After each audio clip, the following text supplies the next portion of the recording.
E aí, pessoal, tudo bem? Hoje tem uma aula muito massa sobre o Rio Amazonas. Nós não conhecemos, né? Acredito que muitos de vocês também não, assim, fisicamente ter ido lá, mas vocês vão ver que é incrível, fantástico, fenômenos, acontecimentos naturais únicos que da forma que acontecem não existe em nenhum outro lugar do mundo. Então preste atenção na aula, quando terminar o vídeo, nós vamos fazer uma atividade e fique aí com o gigante Amazonas. Então, pessoal, aqui é o professor Everaldo. Hoje nós vamos falar sobre o Rio Amazonas. Eu tive essa ideia de colocar esse título no nosso slide de hoje, o Gigante Amazonas.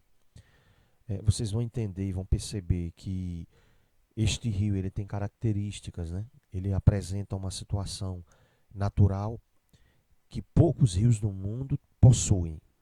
Então, é uma característica marcante do rio, é, a dimensão da área que ele consegue transpassar, cortar. Então vamos ver a geografia do rio Amazonas, nas características naturais, a localização, as dimensões dele, aquilo que destaca o rio como um dos principais rios do mundo. Então o rio Amazonas ele está localizado na América do Sul e é um dos maiores rios do mundo, com 6.992,06 quilômetros de extensão. Possui mais de 1.000 afluentes. A maior parte do rio está numa planície sedimentar, né? Então, a maior parte do rio corta uma área de baixa altitude e onde há um acúmulo de sedimentos muito grandes. Por isso, chamamos de planície sedimentar.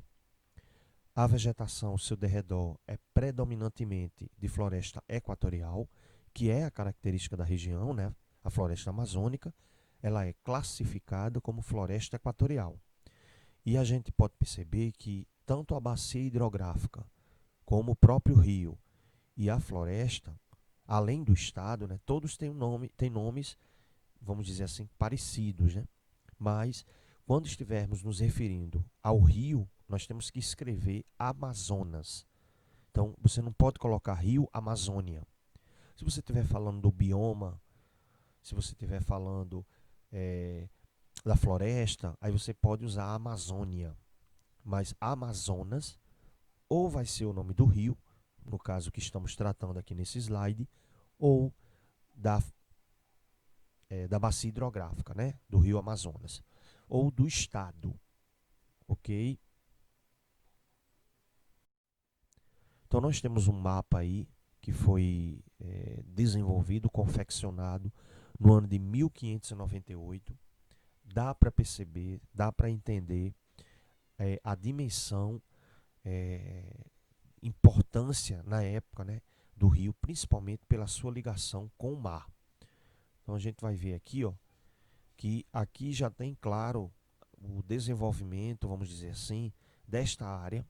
E eu falo desenvolvimento do ponto de vista cartográfico dessa área que faz parte do da bacia hidrográfica do Rio Amazonas, é a desembocadura do rio. Ó.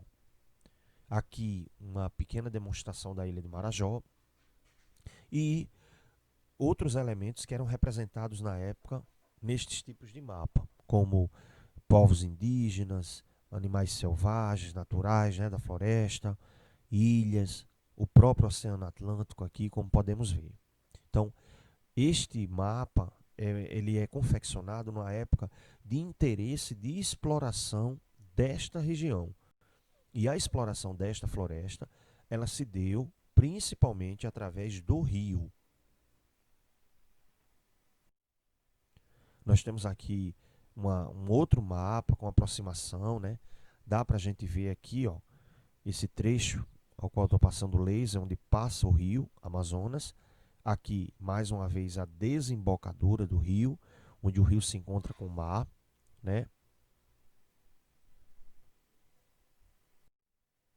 Então, o rio Amazonas, ele possui vários nomes, né? De acordo com a população da área, o local que ele corta, com a cultura histórica, com a questão dos nomes indígenas também. Então a gente vai ver algumas nomenclaturas que se referem ao rio Amazonas. Inicialmente o rio era conhecido como Maranhão. Eu vou marcar aqui para vocês visualizarem, tá? Para vocês verem a importância dessa expressão. Estou marcando aqui, ó. Então, Maranhão foi a primeira expressão utilizada com o rio Amazonas. E até hoje ele é chamado assim no lado peruano. Então, lá no Peru, lembrando que o rio Amazonas ele não é um rio de origem brasileira, ele não nasce no Brasil, ele nasce nos Andes, na altura do Peru, né, no país peruano, e lá ele recebe o nome de Maranhão. O nome Amazonas veio em alusão a um ataque liderado por mulheres a cavalo à expedição de Francisco de Orellana. Então, essas mulheres que a Amazona, né? A gente olha no dicionário, a Amazona é aquela que está, vamos dizer assim, que conduz cavalos, que cria cavalos, né? É a Amazona. Então, por isso esse nome Amazonas, porque eram várias. O nome Solimões refere-se ao trecho superior do rio. Eu vou marcar Solimões também, para vocês visualizarem. O trecho superior não é que o rio está num lugar alto, exatamente num lugar alto, né? E é, ele que ele nasce num lugar alto, mais alto. Mas quando eu falo superior, é em direção à nascente. Toda vez que eu me refiro à nascente de um rio, eu falo que ela está na porção superior. E onde ele deságua no mar, nós vamos dizer que é o trecho inferior. Então ele se encontra com as águas do Rio Negro, em Manaus. Eu vou destacar aqui também o Rio Negro, porque ele é um dos principais afluentes do Rio Amazonas. Ele tem esse nome Rio Negro porque as suas águas têm uma cor bem escura, né? Não significa dizer que estão poluídas, mas necessariamente é por causa da cor mesmo. Uma decomposição das cores da água que se dão de acordo com o tipo de vegetação, de raízes que tem contato com este rio. Então, este nome é referência a uma antiga tribo indígena chamada de Sorimã. Além destes nomes, também recebe outras denominações: Carruzuanta, Loqueta, Apurimac, Rio N, Rio Tambo e Uiacale, né, Ucaiali. Melhor corrigindo, Ucaiali. Então, esses nomes são dados por povos indígenas, tanto do lado peruano como do lado brasileiro.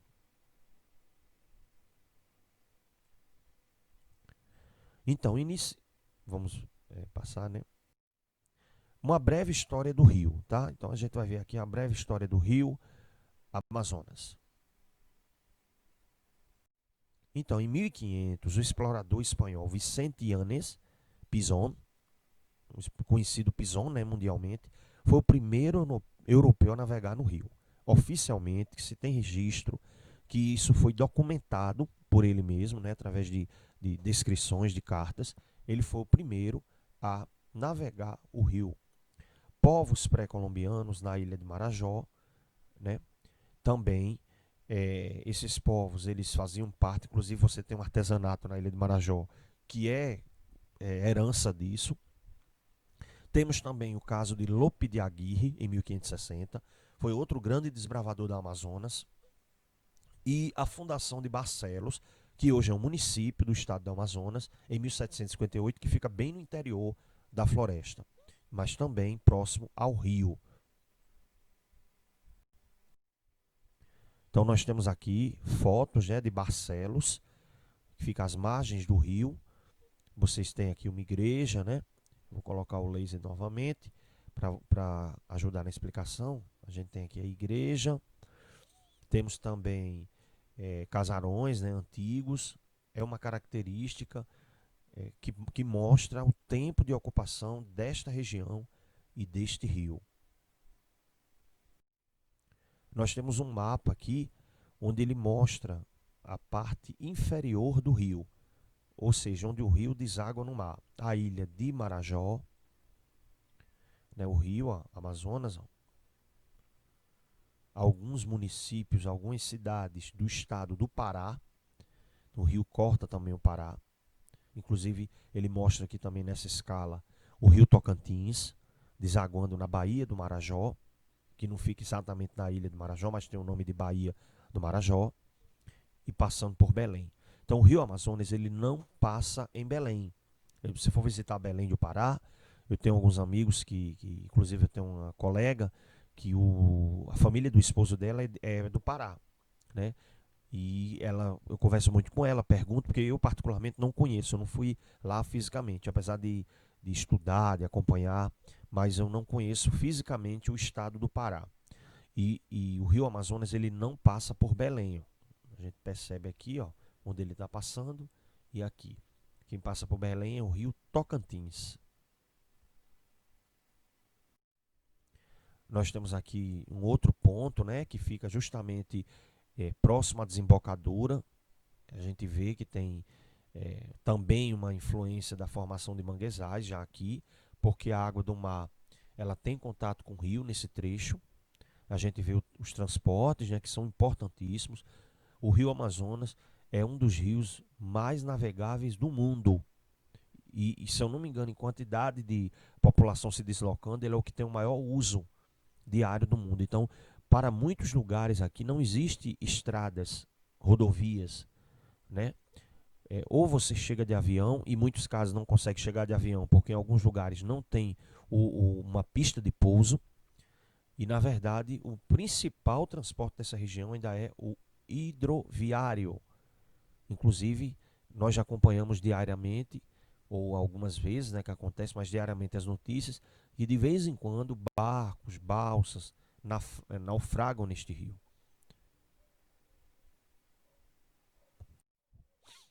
Então, o que foi as drogas do sertão? Não tem como falar do rio Amazonas sem falar das drogas do sertão.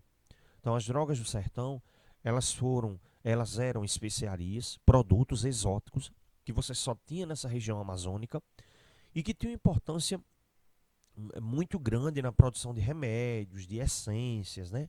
Então nós temos aqui uma fase histórica, do ponto de vista econômico, muito importante para esta região. Então é um termo que se refere a determinadas especiarias do chamado sertão brasileiro. Eu vou marcar aqui para a gente visualizar, para mostrar para vocês que esse sertão brasileiro não era aquele sertão nordestino que nós nos referimos hoje, tá certo? Eu estou marcando aqui de vermelho. Esse sertão brasileiro se referia a qualquer área, qualquer lugar do interior do Brasil. Até no interior de Minas existia de Goiás, essa expressão sertão, né? Então eu estava me referindo ao interior. Então você tem aí na época as entradas, as bandeiras, né? A região passou a ser alvo de contrabandistas, inclusive há relatos históricos, né? Isso não é uma história confirmada, que a seringueira que você encontra lá no Sudeste Asiático, que produz borracha, inclusive lá hoje é a maior produção de borracha no mundo, não é mais na Amazônia, é lá. E lá tem um tipo de floresta equatorial muito parecida com a floresta amazônica. Países ali do Sudeste Asiático, Vietnã, parte da Indonésia, Filipinas, né? Então, tudo indica que estas mudas de seringueira foram traficadas por ingleses, que há relatos que ingleses teriam invadido algumas áreas da região amazônica. Então isso é uma especulação, eu já vi vários historiadores em vários livros referência a isso. Então a região passou a ser alvo de contrabandistas que roubavam estas especiarias, né, porque elas tinham um valor. E especiaria é um produto, eu vou usar aqui uma definição bem popular, bem fácil para vocês entenderem. É um produto que você só vai encontrar naquele lugar e é um produto que ele tem uma finalidade rara, que outros produtos não têm. Então eram produtos naturais realmente encontrados na floresta, eles não eram necessariamente produzidos pelos índios, eles eram encontrados lá de forma nativa. E aí as pessoas exploravam pelo conhecimento indígena, sabiam da importância do uso, principalmente através de medicamentos, né, de alguns. Eu posso dar um exemplo para vocês da baunilha. Aqui ele coloca alguns exemplos: cacau, castanha do Pará, guaraná, pau-cravo, urucum, ervas aromáticas e outras plantas, né, medicinais. Mas a baunilha ela é um produto originalmente da Amazônia, encontrado também em algumas áreas de floresta equatorial da América Central. Se você chegar na Europa, nos Estados Unidos, que tem muita sorveteria, muita casa de doce, de café, que é um costume, né? Faz parte da cultura deles se alimentarem disso, tem muita coisa à base de baunilha. E baunilha não é nativa dos Estados Unidos e muito menos da Europa, ok? Então temos aqui, eu coloquei algumas imagens, né? A gente vê a castanha do Pará, o Guaraná, né? São alguns exemplos dessas especiarias. A pororoca. Então não tem também como falar do Rio Amazonas sem falar da pororoca. Então o que é a pororoca? Pororoca, macaréu ou muporoca, eu vou marcar aqui, só passar um traço aqui, tá? Em cima deles, ó.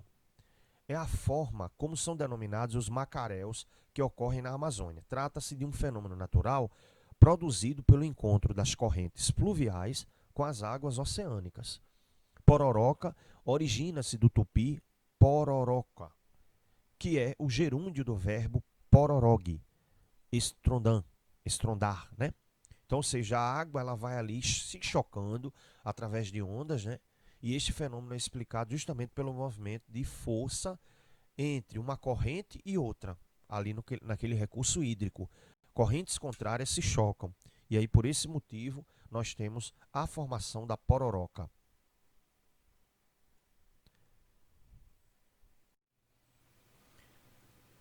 E aí, pessoal, o fenômeno manifesta-se no Brasil na foz do Rio Amazonas e afluentes do litoral paraense e amapaense, Rio Araguari, Rio Maicaré, Rio Guamá, Rio Capim, Moju, e na foz do Rio Mearim, no Maranhão. Esse choque das águas derruba árvores de grande porte e modifica o leito dos rios. Recentemente, o fenômeno tem atraído praticantes de surf, transformando-se numa atração turística regional amazônica. Então, inclusive surfistas de outras regiões têm vindo praticar surf nessas águas, neste fenômeno da pororoca. Nós vamos ver algumas imagens aqui que a gente tem na internet, né? Vocês estão vendo aí as ondas, ó. Dá para perceber com a vegetação ao fundo, que é um rio, também pela coloração da água barrenta, né? Então essa já é uma área do Baixo Amazonas, em direção à desembocadura do rio no Oceano Atlântico. Nós temos aí os surfistas praticando o surf, né, nas ondas, né? Dá para ver a vegetação também. Dá para perceber que geralmente eles praticam um tipo de surf contínuo, né? As ondas não são muito altas, não tem muita quebra, mas na verdade é se manter em pé, se equilibrar o máximo de tempo possível. É uma onda muito demorada, né? Porque ela segue ali a correnteza do rio. Aí agora mais uma onda que ela levantou um pouco, né? Mas percebemos aqui a quebra da onda. Aqui ela ainda com a possibilidade de quebrar, né? Então geralmente os surfistas vão saindo aqui da quebra, vindo para a parte mais calma até a onda se desfazer totalmente. Nós vamos ver aqui outras imagens e mapas do Rio Amazonas, né, para a gente concluir o assunto, ver outras curiosidades. Pronto. Aí dá para vocês perceberem, ó, que o rio ele faz umas curvas, né? Então geralmente isso acontece quando não há declive muito acentuado. O rio ele não tem capacidade de queda d'água e ele vai achando no próprio relevo as partes mais baixas, ele vai se alocando, né, para conseguir seguir o seu percurso. Então, quando o rio faz essas curvas, quando acontece esse fenômeno, nós chamamos isso de meandro. Meandro, com M, hein? E nós temos um exemplo aqui, próximo de nós, o rio Gramame, ali próximo do Conde, ele faz isso também. Ali próximo de Jacumã, ele faz, minto eu, né? Antes de Jacumã, antes do Conde, na divisa ali do município de João Pessoa com o Conde. o rio Gramame, ali onde ele desemboca, né, que tem a Barra do Gramame, né, ali já é a área de limite, um pouco mais avante, você vai ter o município do Conde. E você vê que o rio faz essas curvas, mas tem um rio também que desemboca ali em Jacumã, que ele também tem meandros. Por isso que eu falei, eu me confundi, mas vocês quando forem para aquela região, prestem atenção, observe esse detalhe. Isso é um retrato claro de um alagamento que acontece nos períodos de cheia, né? Aqui não é exatamente o rio, são braços, né, que se alagam quando o rio está no seu período de cheia. Então, como a maior parte absoluta que o rio corta na região amazônica é de planície, ou seja, de baixa altitude, é comum quando ele esteja em cheia, as águas dele vão inundar as áreas mais baixas até uma determinada altitude. Então isso é muito comum e dá para a gente perceber também o grande volume de água que esse rio tem. Para ele causar um alagamento nessa proporção, esse rio é muito volumoso.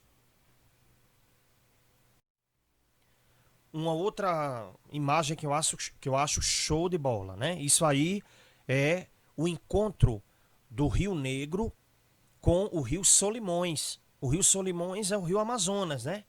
Ele vem com esse nome Solimões assim que ele entra no Brasil, sai lá do Peru e ele tem essa água com a cor barrenta, ó, e o Rio Negro com a cor escura. Então, durante alguns quilômetros aqui na frente, ó, eles vão seguir assim um do lado do outro, né, uma maneira de falar, mas as águas vão se misturando e lá na frente, alguns quilômetros depois, eu não lembro aqui exatamente a, a, a área, né, o tamanho da área, mas ele já vai estar todo homogeneizado.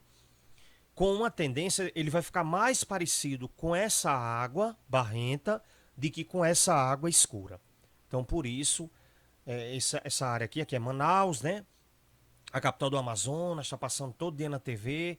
Essa cidade tem sido muito atingida pela pandemia do Covid-19, muitas vítimas, muitas mortes. A nossa solidariedade, as pessoas de lá, né? E queira Deus que não cheguemos aqui a esse ponto. Mas é Manaus, uma cidade, uma das maiores cidades do Brasil, que fica no coração da Amazônia e é banhada aí pelos rios Solimões e Negro, que é o rio Amazonas, né? Aqui temos um mapa que a gente pode perceber e ter uma noção muito maior do que é o rio Amazonas. Ó. Eu vou passar aqui, ó. Eu vou começar da nascente dele, né? No Peru. Então, apesar da floresta amazônica cobrir várias áreas da América do Sul, de países diferentes, o rio Amazonas ele só corta dois países. Apesar de ser um rio muito extenso, muito volumoso, ele só corta dois países, que é o Peru e o Brasil aqui, ó. Esse pedaço aqui já é o Brasil. Então você vai ter, ele aqui vai ter vários nomes, né? Inclusive antes de entrar no Brasil ele vai ser chamado de Maranhão. E quando entra no Brasil, Solimões, quando se encontra com as águas do Rio Negro, Amazonas. Mas o Rio Amazonas é todo esse conjunto, né? Todo esse conjunto, até porque a gente sabe que é uma continuidade das águas. E ele é o principal meio de transporte nesta área do estado do Amazonas, até a divisa com o Peru. Nós temos aqui um mapa que aproximou mais Manaus, né? Pega uma parte do Pará. E a gente pode perceber que tem muitas cidades, é uma área muito povoada. Essa área foi muito ocupada, principalmente, claro, por causa do rio, que é um meio de transporte e locomoção nessa região, e pelas questões econômicas, históricas, de colonização, né, as drogas do sertão. Manaus é uma cidade que foi crescendo e se tornou também um polo industrial na década de 60, quando foi implantado lá a Zona Franca de Manaus. Mas é possível, por exemplo, Itacoatiara, né? São cidades bastante populosas, cidades que têm uma movimentação comercial, né? Barcelos, né? Então é uma área realmente que chama a atenção pelo adensamento em meio à grande floresta amazônica. E aqui nós temos uma parte já se aproximando da desembocadura do rio, ó, né? A ilha de Marajó, Aqui é o rio Tocantins, para a gente não se confundir, aqui o rio Amazonas, ó, a foz, ó, do rio Amazonas, ele vai aqui, ó, até se encontrar com o mar. Então é realmente uma grandiosidade, a área que esse rio atinge, a quantidade de cidades que ele banha, as populações que dependem dele. Ele é realmente um dos maiores instrumentos naturais que existem nas paisagens brasileiras. E nós tivemos essa sensação, sentimos essa necessidade de passar para vocês um pouco desse rio. São muito mais informações, mas a gente fez um resumo bem legal para vocês entenderem, tá certo, gente? Então, desde já eu vou agradecendo vocês e dizendo para vocês que quando terminar a aula nós vamos fazer uma atividade e até a próxima aula, se Deus quiser.